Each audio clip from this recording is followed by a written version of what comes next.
although other adverts have appeared during my research, and this Photoshop advert isn't what I would have done personally, because it's kind of false. I think it needs a little bit of a disclaimer on there to say that it has been photoshopped.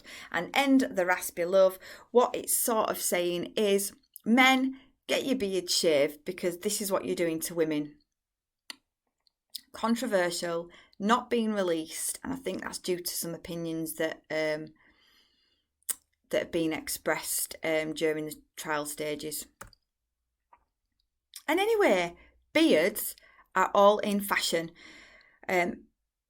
Loads and loads of beards, and this is just some of them from Google Images. Some of them obviously you see every day, others maybe not so much. But this is the beard style graph, and it's showing the interesting beards over time. And as you can see, it is growing. More men are embracing the beard, growing the beard, and I saw absolutely tons of articles about the best beards for you, blah blah blah, 15 beard styles, and obviously loads of celebrities are also embracing that beard. So what are Gillette going to do? Because people don't want a razor shave anymore. Not to worry. They have invented and created the beard styler. So what that does is it does have your original blade on, if you can see, so you can still do a close shave, but it's got these little tiny attachments on that attach on so that you can trim your beard to perfect precision. And this is just a demonstration of a UK advert: trim, shave and edge. Everything's all in one. Obviously comes at a premium, but it is something that's popular and is linked to current times. So we've nailed the female market. We've embracing the fact that beard length is growing. But you know what?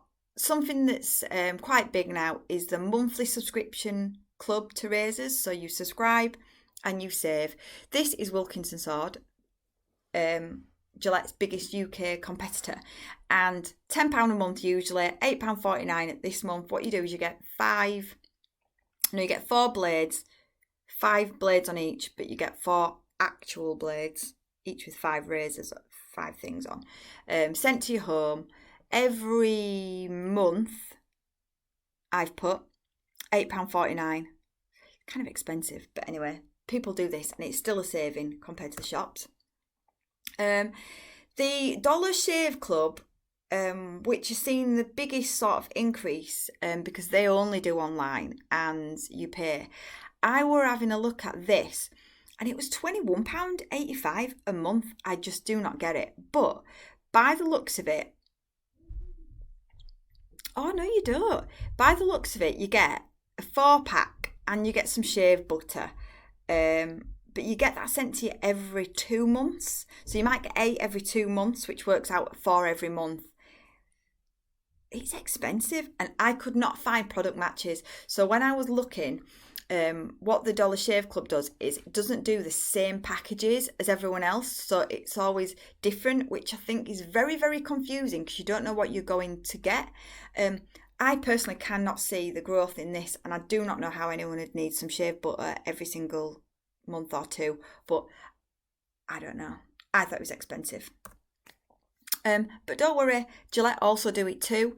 You can try it for free, which is good. And Wilkinson Sword, their first start kit was £5. You save 15% on blades when you subscribe. That's even when you go to the supermarket and buy more. You can control the frequency. So every month, every 2 weeks, every 4 weeks, which I thought was better than the Dollar Shave Club. You can cancel any time, whereas the other ones, you had to sort of sign up to a subscription. Blades are delivered, yeah. Exclusive rewards, I don't know what they are because they differ. And it says about prizes and vouchers and little samples arrive to you. And comparing to the Wilkinson Sword one, that's £10 a month. Mind you, Wilkinson Sword was £9.99 a month. This one's £10 a month, although the other one is on offer currently. However, you get your first month free with this, and you have to pay £5 for your first one at the other. I'd have said they're pretty similar. I'll be totally honest with you, pretty similar. So what they're doing is maybe deciding not to be that premium price anymore, to be more in line with competitors, using competitor pricing strategy, but being innovative in the way that they are having more choice and more options, because when it comes to that, customer choice will be based upon the ability to decide to increase, decrease, stop, no fees. And I actually think that's really enterprising, and I think that would see them well over a period of time. So I've spoken a lot. What I would do now is take time to gather, look at the PM&D criteria and summarise the facts that link to success. So things like they have patterns, they're ahead, they've got certain features that others don't have, the revolving ball, the coated blades. They have got things that others don't have, and they've also got everything that competitors have too, and they've even improved upon that. What they're constantly doing is reviewing, researching, developing and making sure they are ahead of the competition in the market. They are trying new things, targeting different markets. Some of them have obviously failed.